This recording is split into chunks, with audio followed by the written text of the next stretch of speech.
Hey everyone, and welcome. So if you work with servers, you already know things are going to break. It just happens. But being that person who can dive in, figure out what's wrong, and fix it fast, that's not just a skill, it's basically a superpower. Today, we're going to break down how you can master Linux troubleshooting and go from panic mod to total precision. Okay, so picture this. An alert screams in the middle of the night. A critical app is down. The company is losing money by the second. And guess what? All eyes are on you. That first moment, with all that pressure, that's what really separates a good admin from a great one. Your very first move sets the tone for everything that follows. So how do you even approach a situation like that? Well, here's the secret. It's not about knowing a million different commands. It's about learning to think like a detective. The system is your crime scene, and every log file, every process, it's a witness just waiting to tell its story. And every good detective needs a method, right? Well, this is ours. We'll call it the golden method. First, you have to identify what's actually broken, not just the symptoms. Then, and listen, this is absolutely crucial, check the logs before you touch anything. Seriously, 90% of the answers are hiding in there. From that point, you check the system's vitals, CPU, memory, disk, narrow down your suspect, and only then do you apply a fix. And of course, you make sure to validate that it actually worked. And look, this is so much more than just a technique. It's a career builder. This kind of structured approach is exactly what separates a junior L1 engineer from a senior L2 or L3. It's not about memorizing commands. It's about mastering a process. That right there is how you level up. Okay, enough theory. Let's put on our detective hats and actually apply this mindset. We're going to open up some real-world case files. These are the classic, can't-miss problems that you are definitely going to see out in the wild. First up, the mystery of the super slow system. Your applications are sluggish, commands take forever to run, and the whole system just feels like it's wading through mud. The most likely culprit? Something called high I/O wait, which, is really just a fancy way of saying your CPU is twiddling its thumbs waiting for the hard drive to catch up. Your disks just can't keep up with the demand. So how do we crack this one? For Diagnosis, IOTop is going to be your magnifying glass. It shows you in real time exactly which process is just hammering the disk.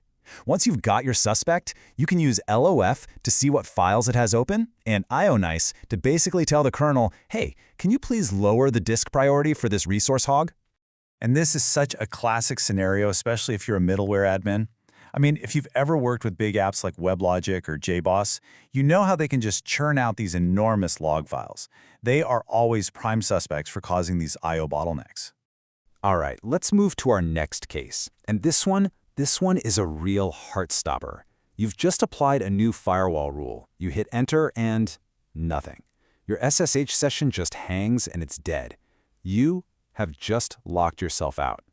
And don't feel bad. It's a mistake literally everyone makes at least once.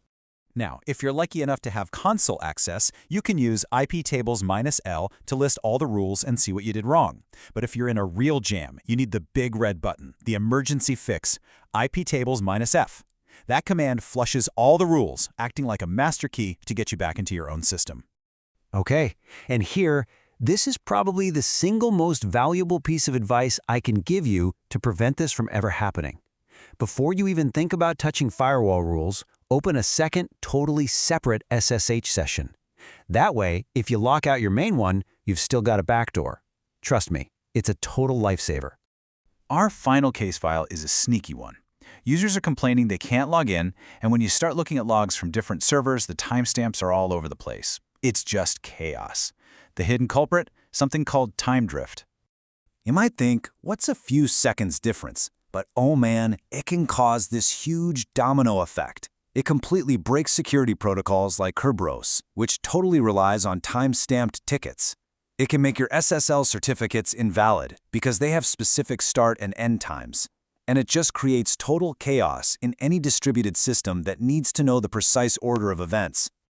Okay, so to figure this out, you've got a few simple commands. Date shows you the current system time, and something like timedate TCL or NTPQ will show you how your time synchronization is doing.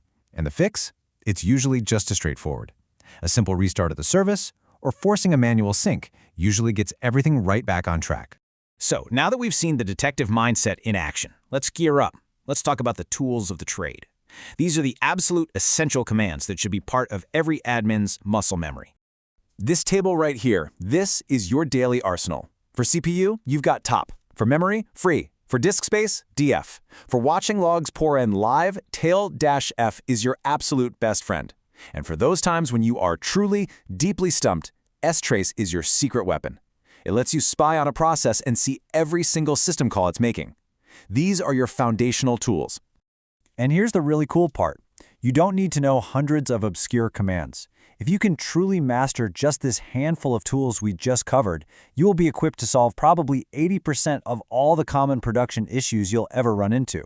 I mean, that's a massive return on your time, right? Okay, let's bring this all home. We've talked about the method, we've solved a few cases, and we've gone over the toolkit. But I really want to end by coming back to the single most important idea here.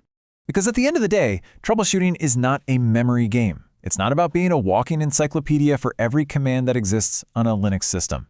It's about thinking like a detective. It's about understanding how a system is supposed to behave, using logs to find clues, and logically piecing things together to find the real root cause. And that mindset, that's what's going to empower you to solve any production issue, even ones you've never ever seen before. So I'm going to leave you with a question. You now have the framework. You have the essential tools. The next time an alert goes off, you'll be ready. What case will you solve first?